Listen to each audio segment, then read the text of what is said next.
asalaamaaleykum man maa ngi tudd Margot Diouf madame Sène nekk couturière dëkk fi Parcelles Assainies Thiès près de la police. Je m'appelle Fatou Sissoko mais ñu ngi ma gën a xam ci bu ndaw. man maa ngi tudd Ndeerama Diouf madame Diouf. man Ndoumbé Diouf laa tudd. maa ngi tudd Yuma Aïsseli madame Wan. Je m'appelle madame Thioubou-Ndeye Binta Ndiaye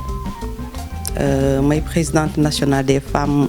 d'intervention du réseau d'intervention des femmes actives pour une croissance effective au Sénégal, réseau des femmes Interface. man maa ngi gën a spécialisé wu ci couture bi. waaw mën nañu wax pas 100% mais ñu ngi ciy gis suñu bopp parce que liñ daan lu nekk rek da nga cay nekk ba lu dara fekk la ci parce que tey mu neex suba mu naqari mais nag ñu ngi ciy gis suñu bopp. waaw jaay bi nag moom je vends partout parce que liñ naan produit mooy jaay boppam des fois di nga ñëwal nit mu xaw a aare wala mu am benn design boo xamante ni am ñu koy soxla te xamuñu fi ñu koy amee léegi après dañuy laaj contact yi. ñu jox leen ko ñu ñëw de partout nag waaw doon naa participer ci ay défilé yu bari surtout avec Zohar parce que chaque année dañ daan def ay défilé waaw macha allah parce que léegi moom toogatuñu di xaar client ñu dañuy dem vers les clients chaque fois dañuy produire tout le temps dañuy dem bu ñu amee suñu as tuut dem jënd suñu tissu ñëw di jaay. tollatuñu daal foo xam ne da ngay toog di xaar client ñëw boo bëggee sa liggéey avancé moom tollatoo ci loolu moo tax ñu gën a soxla ay formation vraiment moo tax ñu soxla formation bu baax pour gën a mën a développer suñu métier ak suñu secteur bi ñu nekk muy couture bi. samay client mooy samay ñu ma biir Thiès au dehors de Thiès tam am na ay client samay xarit samay mbokk ñooñu samay cliente lañu en même temps liggéey bi maa ngi koy liggéey fee laa nekk si biir gaar ba. finalement ba ma demee ba xam ne sama kër gi wéet na kenn nekku fii si Covid bi si laa ñibbisee ñëw si sama kër di liggéey mais ni may liggéey presque maa ngi liggéey en ligne waaw parce que damay ñëw nii di won sama clients yi ñuy jënd ma jox man fi mu ne nii presque noonu laay liggéey léegi. def statut si en ligne bi dafa noppale lu bari sax parce que fi nga toog ngay liggéey en même temps nga koy jaay dina dox. gars yi ni ngi ñëw jënd si par rapport ba nga nekkee sa place jëloon place di fay di déplacer bàyyi sa kër di ñëw ñu am yu fay nekk doo xam nooy def mais nii daal nii ma gis moom presque 3 ans maa ngi ci commencé gis naa sama bopp bu baax macha allah. donc maa ngi ci métier bi depuis plus de 25 ans ma tàmm ko ba ma nekkee xale ba tey ba ma tollee ni sama élèves yi laa choisir métier bi. donc vraiment boobu ba tey nag moom rek laay def di sant yàlla bu baax a baax ndaxte lépp li ma ci séntu woon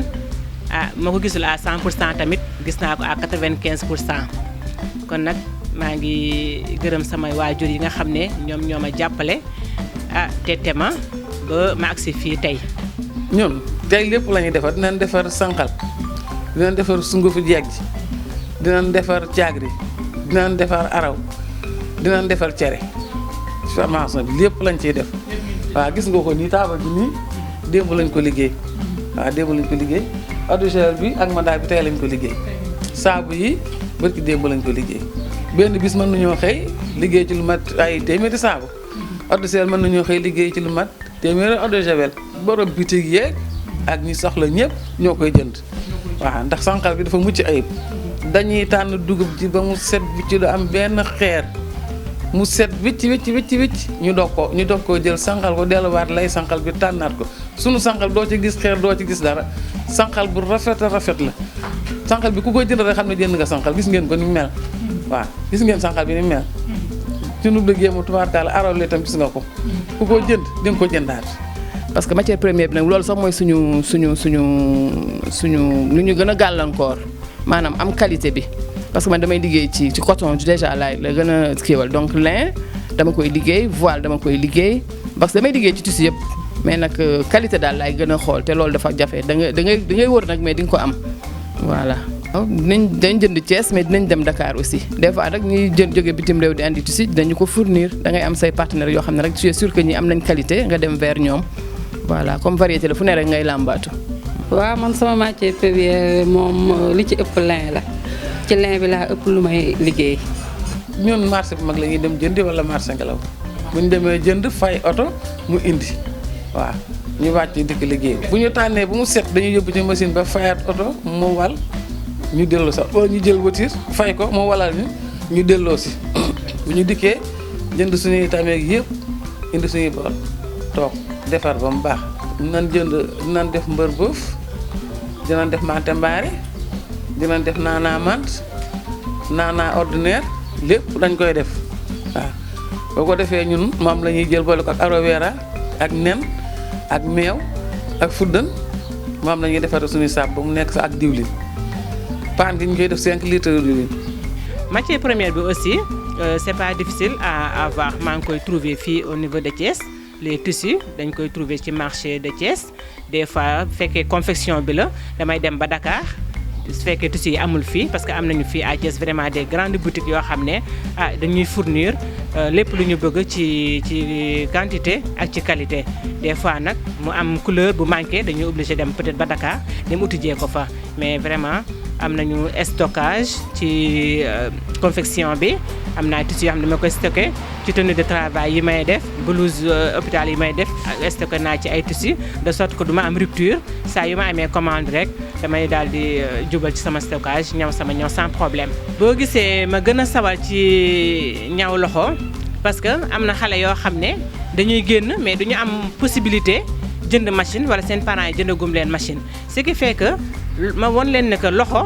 man na li machine man wala sax moo ko gën a man machine parce que di nga jël sa liggéey bi nga soigné ko nga xam fi ngay jaar te ñaw boobu dafay dëgër te ñoom ñu ngi nii gis ngeen yére yi fi nekk nii yëpp loxo lañ ko ñawee te mën nañ ñaw ay yére yu ëpp yi yoo xam ne loxo lañ koy ñawee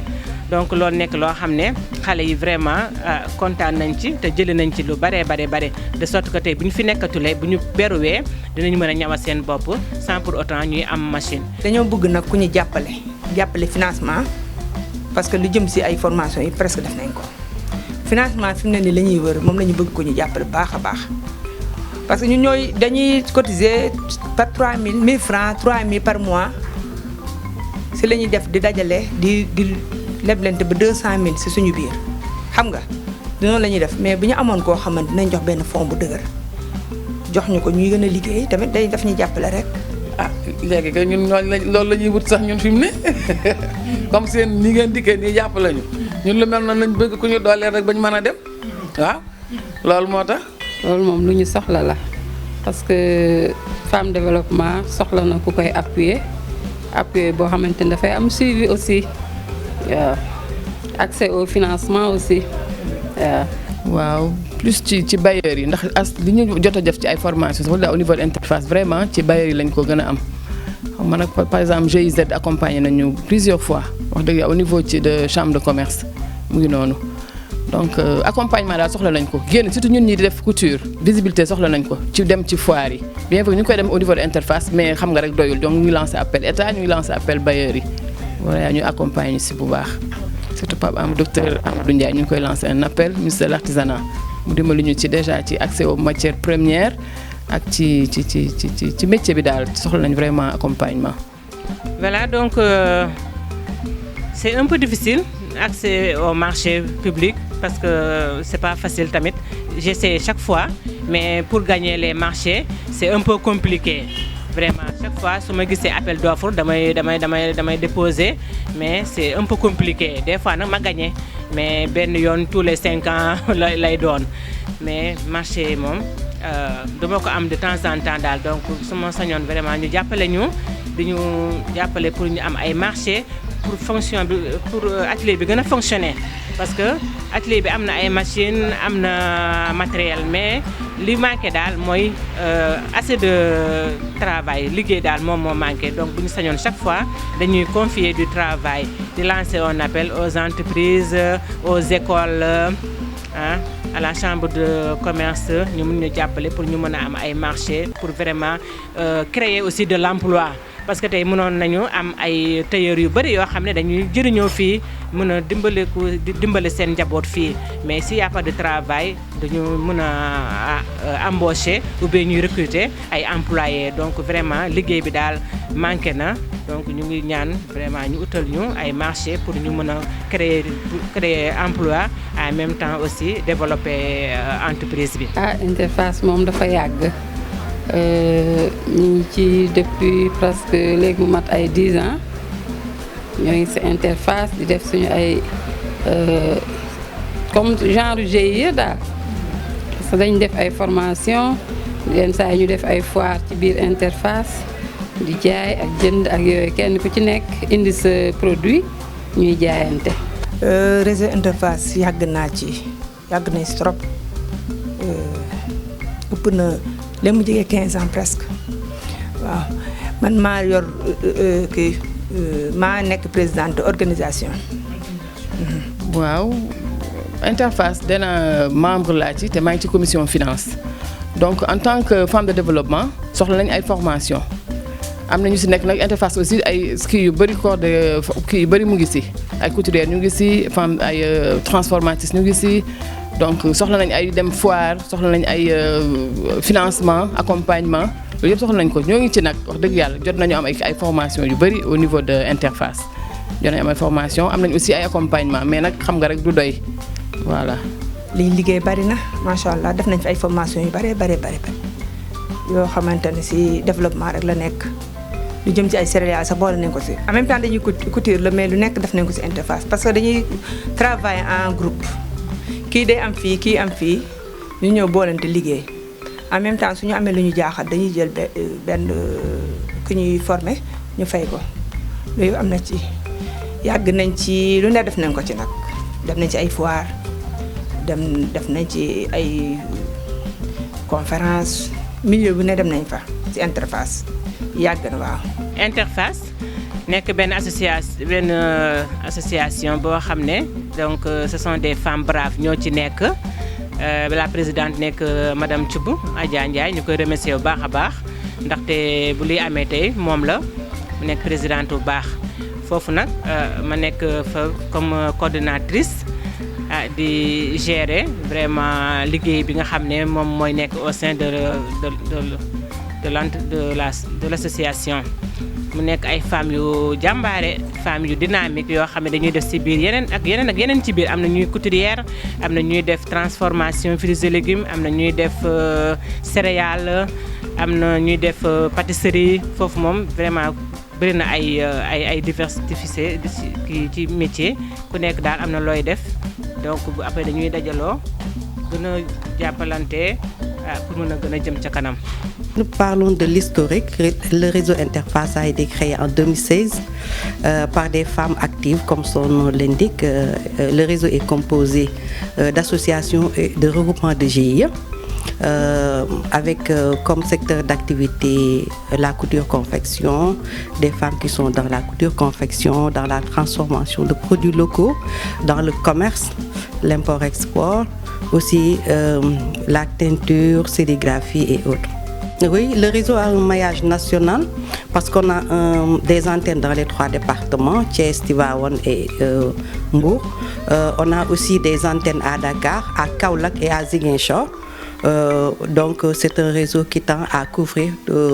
les 14 régions du Sénégal. Maintenant, ce qu'on veut faire pour l'accès au financement,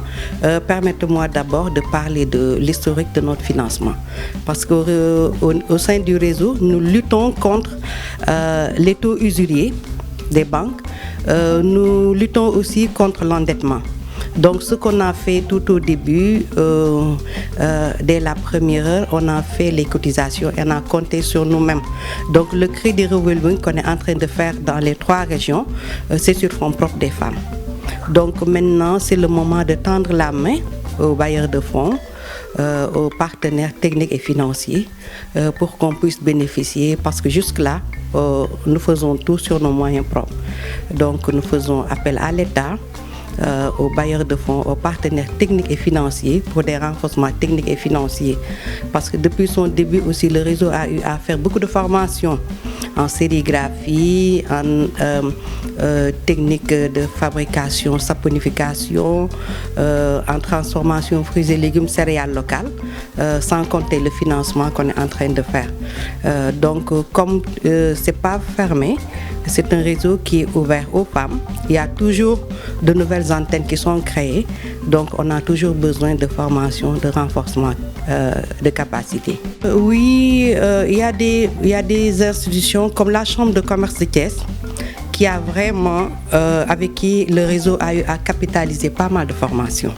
en transformation de produits locaux, aussi en formation technique, en gestion. Comme c'est le nœud de la guerre aussi, la comptabilité, gestion, le management. Donc c'est la Chambre de commerce qui a vraiment beaucoup fait pour ces femmes-là dans le cadre des renforcements de capacité. Donc nous attendons que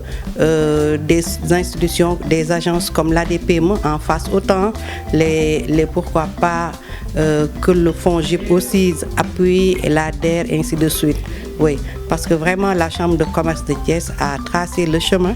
et a montré vraiment la voie. Donc c'est le moment de souhaiter une bonne fête de la femme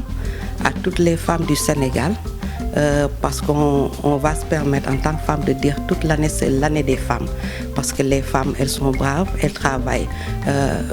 H24, elles travaillent aussi toute l'année. Donc nous félicitons les femmes, nous souhaitons une bonne santé de fer à toutes les femmes et aux hommes aussi, sans qui on ne peut rien faire, parce qu'on est comme on le dit, on ne peut pas partir avec les hommes, on ne peut pas faire sans les hommes. Donc aussi nous souhaitons aussi que le compagnonnage entre hommes et femmes, que la parité soit une réalité et que ce soit consolidé et renforcé. Donc à tous les hommes et à toutes les femmes, bonne fête de la femme et à toutes les familles. Donc aussi nous donnons rendez-vous à toutes les femmes du Sénégal, parce qu'on va recevoir les femmes des autres régions à la Chambre de commerce le dimanche 19 mars à partir de 15h pour célébrer ce mois de la femme, pas dans le folklore, mais en échangeant sur ce thème qui est la digitalisation des PME comme facteur clé de réussite. Donc merci à toutes les femmes. waaw di leen jaajëfal vraiment Interface ci suñu présidente madame Thioub Adja Ndiaye di ko remercier bu baax a baax ndax ginnaaw yàlla moom la lii yëpp lu tax ñu agsi fii te ñeme tamit moom gunge nañu bu baax a baax ñu ngi ko ciy jaajëfal bu baax di leen remercier yéen ñi Actu Thiès ñëw di ñu seet si lii itam dafa bokk ci suñu am visibilité soxla nañ ko bu baax a baax tamit di leen jaajëfal bu baax a baax. Voilà, donc je remercie Actu Thiès, je remercie Adja, la présidente de Interface, je remercie vraiment sama waa kër yi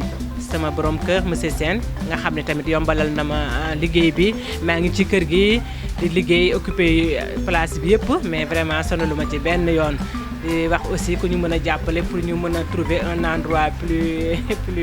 large pour que ñu gën a mën a nekk à l'aise di remercier élèves yi nga xam ne ñoom ñoo bàyyi seen lépp pour mën a ñëw ut métier ma leen di wax ñu gën a jàpp te xam ne jigéen métier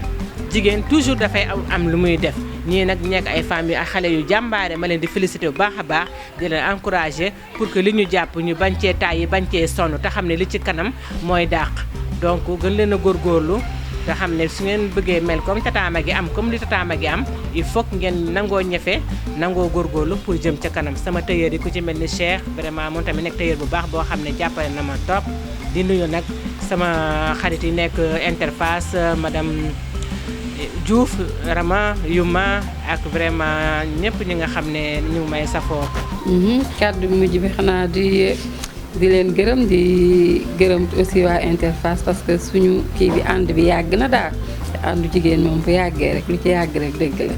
te ñi ngi def suñu ay formation ci biir Interface ay foire et tout. sant yéen ñoo ngi leen di sant bu baax di sant Adja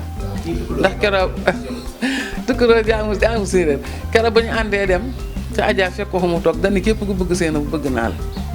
te dinaa leen jàppale ba ñëpp xam ne jàppale nañ te mooy lii mu di wane tey ci kon Adja moom li mu wane tey kontaan nañ ci suñu xol seet na ci guy yàlla na ko yàlla bàyyi ca palaasam bi yokk ay garaatam ñoo ngi ko koy ñaanal